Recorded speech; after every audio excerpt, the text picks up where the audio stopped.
एक सवाल, जिस हवा में आप सांस ले रहे हैं, जो पानी आप पीते हैं और जो मोबाइल आपके हाथ में है, इन सब में कॉमन क्या है? इन सब सवालों का जवाब हमें आज के सेशन में मिलेगा। इस वीडियो के एंड तक आप न सिर्फ इस कॉन्सेप्ट को समझेंगे, बल्कि कुछ ऐसे लाइफ लेसन्स भी लेकर जाएंगे जो शायद आप कभी ना भूल पाएं। तो चले कनेक्ट करते हैं साइंस को रियल लाइफ से। तो आज का जो हमारा चैप्टर है वो है मैटर इन आवर सराउंडिंग्स। वैसे तो ये चैप्टर बेसिकली क्लास 9th का चैप्टर है, बट ये बाकी स्टूडेंट्स जो उनसे जूनियर हैं उनके लिए भी बहुत बेनिफिशियल होगा, क्योंकि इस चैप्टर में हम ऐसे अलग अलग कॉन्सेप्ट्स के बारे में बात करेंगे जो सारे क्लासेस में अवेलेबल होते हैं। So let's begin our today's session based on matter in our surroundings. तो सबसे पहले हम देखेंगे कि मैटर वर्ड का मतलब होता क्या है। What is the meaning of matter? तो इस दुनिया की जितनी भी चीज़ें हैं जो हम अपनी आंखों से देख सकते हैं, कि जो उसके अंदर जिस चीज़ से वो बना है वो बहुत छोटे छोटे पार्टिकल्स होते हैं जो उस चीज़ को बनाने में हेल्प करते हैं। जैसे हमारी बॉडी एक छोटे से सेल से बनी हुई है जो हमें नेकेड आई से नहीं दिख सकती है, लेकिन उसी के हेल्प से हमारी बॉडी बनी है। ठीक है, उसी तरह से जो हम लोग अपने आसपास चीज़ें देखते हैं वो भी बहुत छोटे छोटे पार्टिकल्स से बनी होती है जो हम देख नहीं सकते हैं, बट वो बनती है उस छोटे छोटे पार्टिकल से। ठीक है, तो मैटर का मतलब क्या होता है कि कोई भी ऐसा चीज़ जिसको कहीं पर रखा जाए तो वो कोई जगह ले, विच ऑक्यूपाइज स्पेस, और उसका अपना कुछ वॉल्यूम हो, यानी वो अपने अंदर कुछ चीज़ रख सके। ठीक है, उसका कोई अपना वेट हो। अब ये जो मैटर है ये बेसिकली 3 स्टेट्स में अवेलेबल होते हैं हमारे आसपास। सबसे पहला स्टेट होता है solid state, then comes liquid state and after that gaseous state. ठीक है, तो ये 3 स्टेट्स में क्या क्या डिफरेंस होता है और उनकी क्या क्या प्रॉपर्टीज़ होती है, इसको एक छोटे से डेमोन्स्ट्रेशन से हम इजीली समझ सकते हैं। तो यहाँ पे हमने ले लिया है कुछ लेंटिल्स जिसके हेल्प से आप इजीली समझ पाओगे कि मैटर का पार्टिकल्स आखिर अरेंज किस तरह से होता है। तो यहाँ पर हम देख रहे हैं this is the particles of solid which is compactly packed. ठीक है, इसके बीच में आपको स्पेस नहीं दिखेगा, बहुत कम स्पेस होता है। ठीक है, then we come to the next state that is liquid state. यहाँ के जो पार्टिकल्स अरेंजमेंट हैं वो थोड़े लूज हैं, यानी एज कम्पेयर टू सॉलिड हम देख सकते हैं कि इसका पार्टिकल्स थोड़ा लूजली पैक्ड है। और after that when we come to gaseous state we can see that the particles are very far apart, means ये बहुत दूर दूर में है, इनके बीच में स्पेस बहुत ज़्यादा है। ये पार्टिकल से मिलकर ही पूरा हमारा स्टेट बना है, जो 3 स्टेट हम शुरू से पढ़ते आते हैं, सॉलिड, लिक्विड एंड गैस। इस छोटे से लेंटिल्स को हम एक पार्टिकल कंसिडर करके अपने चैप्टर को समझेंगे। तो मैटर के बारे में अभी हमने क्या जाना, जो कुछ स्पेस ले कहीं रखने पे और उसका कोई अपना वेट हो, अपना मास और वॉल्यूम हो। ओके, और मैटर जो है वो बहुत छोटे छोटे पार्टिकल्स से बने होते हैं। तो चलिए अब डिस्कस करते हैं कि इन पार्टिकल्स का कैरेक्टरिस्टिक्स क्या है, यानी इनको हम कैसे पहचान सकते हैं, कैसा होता है पार्टिकल्स, इसके बारे में पढ़ेंगे। तो सबसे पहला कंडीशन क्या होता है कि पार्टिकल्स जो होता है बहुत छोटा होता है। The size is very small which can't be seen with the naked eye. After that these particles are in continuous motion, means ये कंटिन्यूअसली मूव करते रहते हैं, चाहे वो किसी के भी पार्टिकल्स हों, सॉलिड के हों, लिक्विड के हों या गैस के हों। उनके अंदर काइनेटिक एनर्जी होती है, वो कंटिन्यूअसली मूव करते रहते हैं।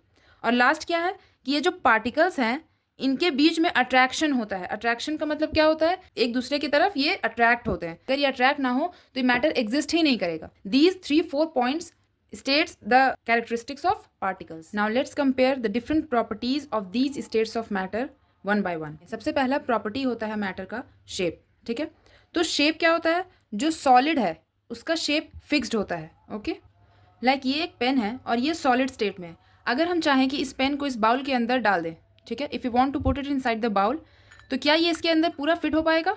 नहीं, क्योंकि इस सॉलिड स्टेट का अपना एक रिजिड शेप होता है, इसको वो चेंज नहीं करता है कभी भी। ठीक है, तो जो सॉलिड का शेप होता है वो फिक्स्ड होता है, चाहे आप उसको किसी भी कंटेनर में शिफ्ट करोगे वो अपने शेप को चेंज नहीं करेगा। So the shape of the solid is fixed. Now coming to liquid. अब हम इस बॉटल से इस बाउल में पानी डालते हैं तो इससे क्या होगा, पहले जो इस वाटर का शेप था वो इस बॉटल के शेप में था। अब जब हमने इस बाउल में पानी डाल दिया तो वो जो वाटर है वो इस पार्टिकुलर बाउल के शेप में वो अपने आप को कन्वर्ट कर लिया। तो जो लिक्विड होता है उसका शेप फिक्स्ड नहीं होता है, it depends on the container in which it is poured. And for gaseous state we all know that there is no shape of gas, तो the shape of the gas is never fixed. Now coming to our second property that is volume. Volume क्या होता है, अगर आपने 1 kg sugar को किसी container में रखा है तो क्या वो 2 kg हो जाएगा? No, it is not possible. Solid का जो वॉल्यूम होता है वो हमेशा फिक्स्ड होता है। ठीक है, शेप की तरह वो कभी भी चेंज नहीं होगा।